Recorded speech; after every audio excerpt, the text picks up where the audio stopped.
mendengar kata kayun, kebanyakan pasti berpikir tentang pasar bunga kayun. Padahal, ada banyak sekali cerita sejarah yang tersimpan di Jalan Kayun. Dan kami melakukan field study kali ini untuk mengulik wisata sejarah di kota Surabaya melalui kegiatan walking tour.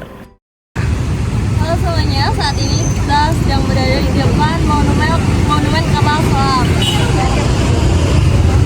Dan sekarang kita menuju ke Kayun.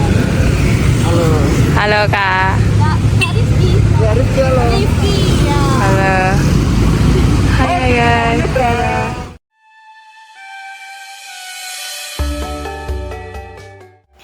Kita tidak bisa meninggalkan Kayun tanpa membahas Kalimas. Aliran sungai Kalimas yang lurus seperti ini hanya ada di Kayun loh. Kenapa Kalimas terkenal sih? Jadi, sejak zaman Belanda, sungai ini adalah jalur utama perdagangan, bahkan digunakan untuk pacu jalur yang sangat diminati dan menjadi cabang olahraga utama saat itu. Membelah Surabaya dari selatan ke utara, dan Kalimas ini terhubung ke Sungai Berantas, dan Sungai Berantas ini terhubung ke Bengawan Solo. Nama Kalimas sendiri bisa jadi karena pada masa lalu sungai ini menghasilkan banyak uang atau emas.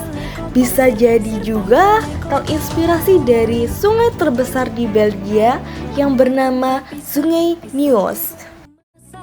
Masalah sabigi diurung bari-bari manggalepok patah kayu bengkok dimakan api, apinya cangcurupan. Rasa sayang sayangi lihat dari jauh. Rasa sayang sayangi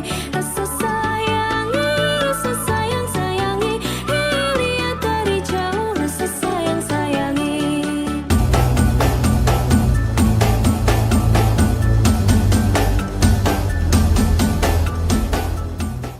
Sekarang kita beralih ke kisah yang paling unik dan jarang dibahas. Di lokasi yang kini kita kenal sebagai Morazan atau dulunya Grandavan, ternyata pernah berdiri sinagoga, yaitu tempat peribadatan orang Yahudi. Ini adalah satu-satunya di Surabaya dan dibangun sekitar tahun 1940-an. Dulu ada sekitar 500-an orang Yahudi, baik dari Eropa maupun dari Timur Tengah atau Baghdad. Komunitas ini bahkan sempat berkoordinasi dengan pemerintah untuk meminta libur saat hari Sabat. Sayangnya, sinagoga ini sudah tidak ada sejak 2012, meninggalkan jejak sejarah yang kini tersimpan di memori kota. Ada beberapa hidden gems yang menarik nih di Kayun. Yang pertama, Museum Kanker milik Yayasan Kanker Wisnuwardana yang dibangun tahun 2013 yang bertujuan untuk mengedukasi masyarakat tentang penyakit ini.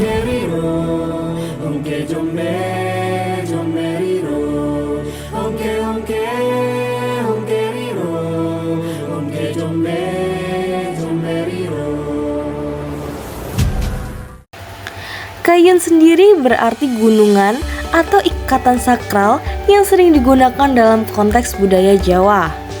Dulu kawasan ini terbentuk dari endapan sungai Kalimas, menjadikannya lokasi yang strategis. Pasar Kayun yang dikelola oleh PD Pasar Surya ini baru ada tahun 1980. Awalnya cuma 5 lapak kecil di dekat Balai Pemuda atau dikenal sebagai Simpangse Society. Alasan direlokasi ke sini karena lokasinya yang lebih ideal. Tradisi memberi bunga sendiri sudah ada sejak peradaban Yunani. Tapi yang membawa budaya memberi bunga satu batang saat bertamu adalah orang Belanda, karena di sini dulu adalah perumahan elit Belanda. Hidden gem kedua yaitu Midpoint Kayun, yang dulunya adalah kantor konsulat Inggris.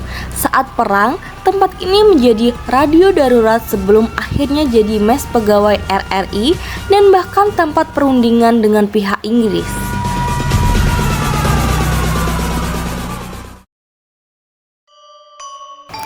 Jalan Kayun dulunya adalah perumahan elit Belanda karena letaknya yang super strategis dekat dengan balai kota, dan dekat juga dengan Simpang C Society. Bahkan dekat juga dengan rumah sakit militer dan umum yang sekarang menjadi Delta Plaza atau WTC. Penomoran bangunan itu juga dikasih keterangan tanah ini milik siapa. Lihat bangunan yang satu ini. Ini adalah Mansion Kayun, bangunan terbesar di sini. Tahukah kalian, pemiliknya adalah Tan Chuan Bi, seorang Tionghoa kaya raya, pemilik pabrik gula di Malang.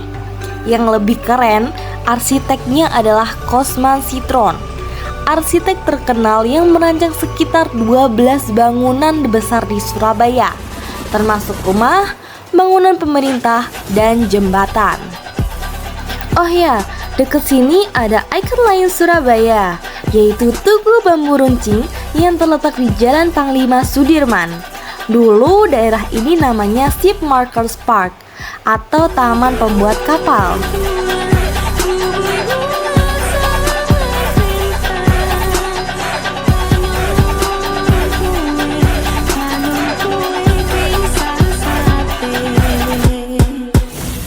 Di kawasan ini adalah hidden gem yang terakhir, yaitu Transformator House, bukti keberadaan perumahan elit Belanda karena ini adalah pusat generator listrik kawasan tersebut. Meskipun rutenya pendek, walking tour Kayun memberikan gambaran jelas betapa kayanya sejarah yang tersembunyi di balik jalan yang sering kita lewati setiap hari. Itulah field study yang kami lakukan bersama Surabaya Walking Tour. Kami dari kelompok 7 PDB 115 dengan anggota Zahiyah, Jasmine, Kinan, Garnish, Nadine, dan Isau telah menyelesaikan rangkaian kegiatan field study ini. Setelah field study selesai, barulah kami melakukan wawancara bersama Kak Rifki selaku pemandu tour dari Surabaya Walking Tour. Dalam wawancara singkat tersebut, ada beberapa poin penting yang kami dapatkan. Pertama, walking tour dirancang sebagai cara agar masyarakat, utamanya anak-anak muda, lebih dekat dengan sejarah kotanya. Tidak hanya membaca, tetapi melihat langsung bukti-bukti sejarah yang masih ada. Kedua, menurut Kak Rifki, rute Kayun dipilih karena mewakili perpaduan antara masa lalu dan modernisasi Surabaya. Mulai dari bangunan kolonial, jalur hijau kota, hingga kawasan revitalisasi sungai. Ketiga, tujuan utama Surabaya Walking Tour bukan sekadar wisata, melainkan edukasi dan pelestarian. Semakin banyak orang mengenal sejarah Surabaya, semakin besar pula peluang untuk mempertahankan identitas kotanya. Dan terakhir, Kak Rifki berharap kegiatan seperti ini bisa terus berkembang agar masyarakat semakin sadar bahwa sejarah tidak jauh dari kehidupan kita sehari-hari. Dari field study ini, kami belajar bahwa walking tour Kayun bukan hanya perjalanan menyusuri jalan, tetapi cara sederhana untuk melihat kembali sejarah yang selama ini tersembunyi di sekitar kita. Setiap sudutnya menunjukkan bahwa Surabaya terus berkembang tanpa benar-benar melepaskan jejak masa lalunya. Jadi, kalau suatu hari kalian ke Pasar Bunga Kayun, jangan cuma beli bunganya ya. Ingat juga bahwa di baliknya ada sejarah besar yang ikut membentuk wajah kota Surabaya hari ini.